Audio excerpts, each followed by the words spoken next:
Kantoora daawwattoota chaanalii Akkoo Ingiliffii Oromic akkam nagaa YouTube bakka jiraattan guyyaa hadhaa kilaasii spoken isin barsiisuu deema.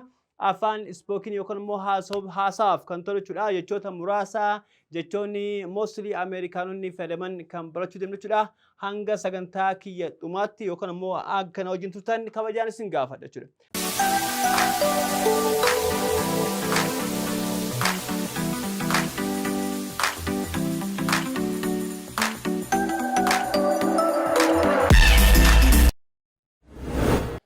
Hello ladies and gentlemen, welcome back to our YouTube channel, Akkoo English with Oromic. I'm Akkoo from School of American English. My dear sisters and brothers, how you? How you all guys? You okay? I hope so. Today we are going to learn just spoken class. In our today's spoken class, in the will of God, we're gonna see some useful expression or American expression. Kantoora daawwattoota chaanalii Akkoo Ingiliffii Oromic akkam nagaa YouTube bakka jiraattan guyyaa hadhaa kilaasii spoken isin barsiisuu deema. Afaan spoken yookaan immoo haasaaf kan tolchuudha jechoota muraasa jechoonni mostly Ameerikaanonni fayyadaman kan barachuu deemnu jechuudha. Hanga sagantaa kiyya dhumaatti yookaan immoo akka na wajjin turtan kabajaan isin gaafadha jechuudha. Okay, mee jechoota muraasa isaanii halaallu. Tokkoffaan maalidha? Okay, the first one said that can you turn the light on please? Can you turn the light on please?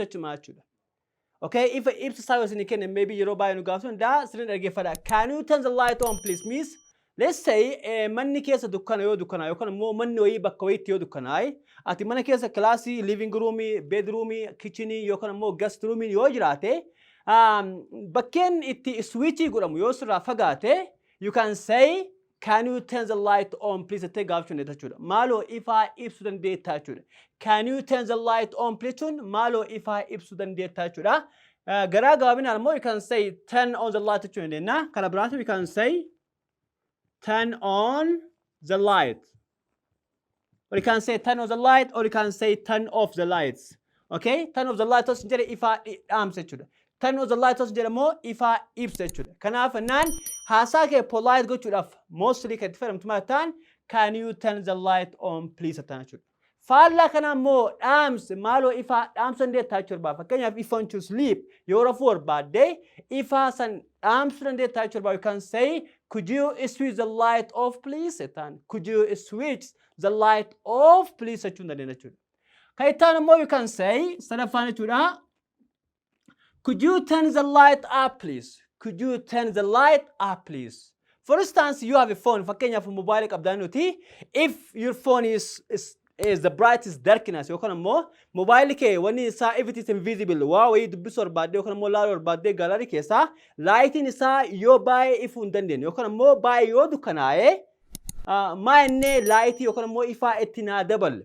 Up a commit go to jetun in the nature. If I tina double lecture bad Afaan Ingiliffaa you can say, could you turn the light up please? You can more malo if I tina double in the touch. For instance, laptop. Take laptop for laptop yo Huawei laru the ne light is have demargota good statute. Can I machura?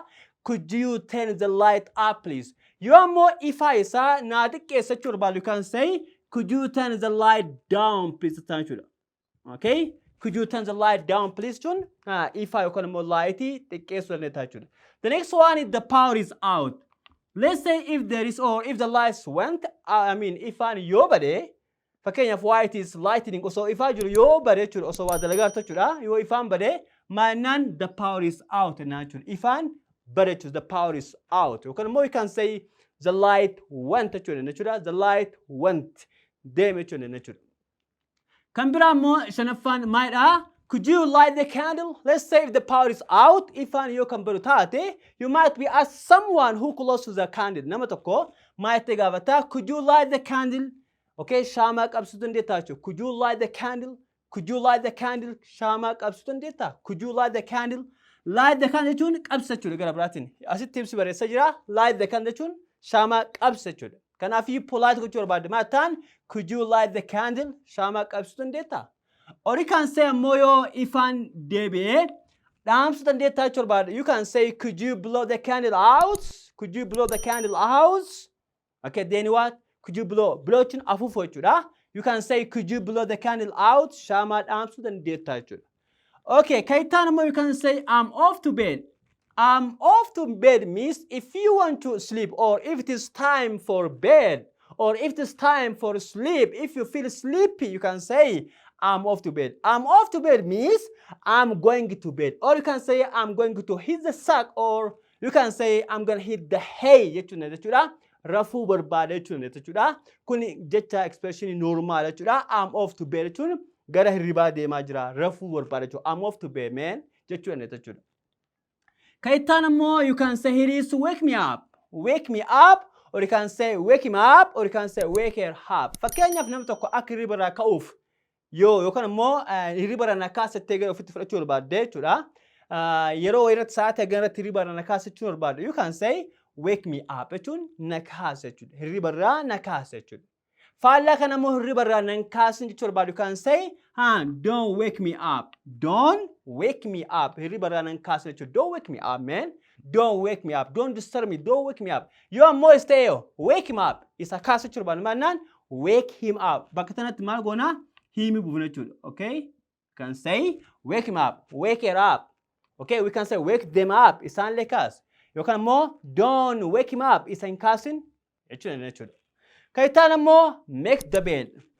Make the bed jechuun akka Ingiliffaa normaalitti suree yookaan immoo afaa sirreessu yookaan immoo afaa jechuudha. We can say make the bed. Make the bed. Algaa yookaan immoo suree algaa mostly algaa lama yookaan immoo kan irra rafan jechuudha. Sirreessa jechuudha. Afaa jechuudha. Maadhaan baay'ishiitu waan garagaraatti rafuun deetta. You can say make the bed. Yoo ammoo algaa afaa jiraatu you can say I'm making the bed ani suree yookaan immoo algaa afaa jechuun jechuudha. Make the bed. Cause maaliif algaa afan? Cause algaa maan taane hin afamne jechuudha. We can say algaan kii hin afamne jechuudha baadu maata. My bed is not made jechuudha. My bed. Or you can say your bed jechuudha. My bed is not. We can say not made jechuudha. Negative jechuudha. Make the bed. My bed is not made. Okay, algaa afi algaan kii maadha hin afamne jechuudha. Kaitaan ammoo put the plug out. Put the plug out means let's say your phone is on charge. Mobile ke charge jira hai nuti. Then if your phone charge is full, yookaan immoo mobile charge keetii yoo kaguu taate, then socket irraa buqqisa jechuudha barbaadde maata. You can say put the plug out jechuudha. Put the plug out jechuun socket irraa buqqisa jechuudha. Put the plug out. Socket irraa buqqisa jechuudha.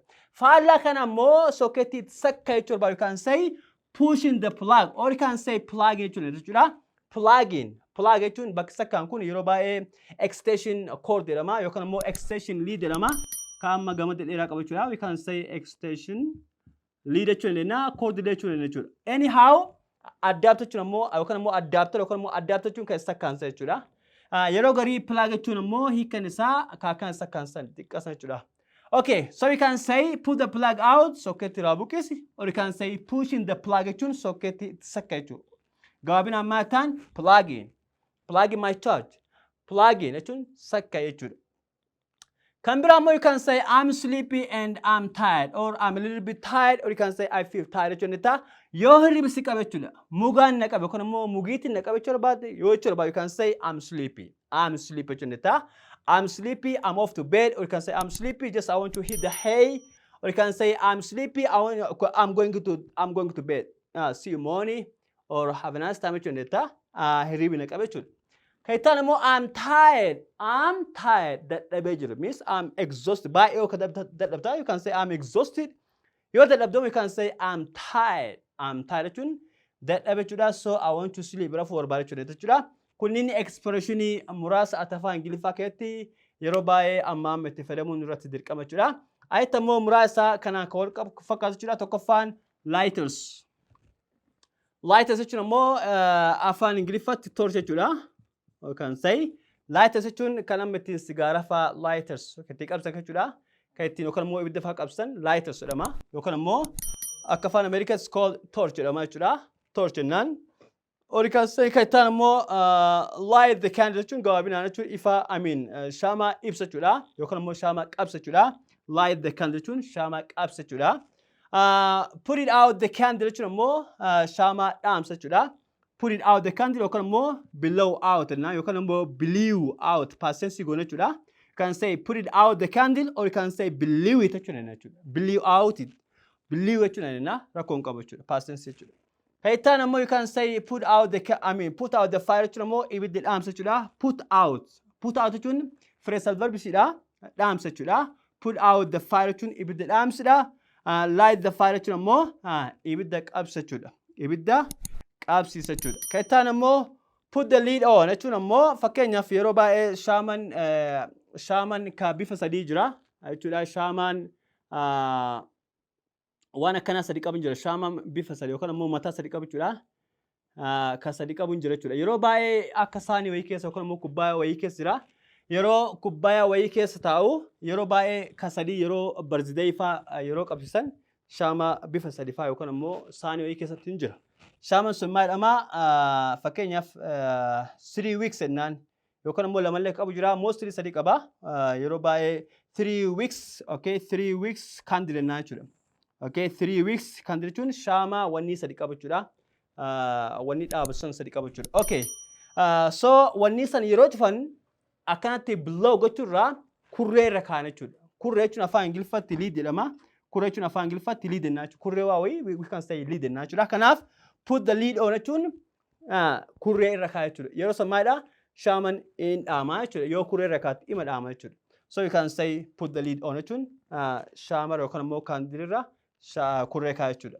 Kaitaan ammoo wax jechuun ammoo wanta shaaman irraa dalagame jechuudha. It's made of candle jechuudha. Kan shaaman irraa dalagame jechuudha. Wanti adiin isin agartan kun shaaman dheeraan isin agartan kuni is made up of just wax irraa dalagame jechuudha.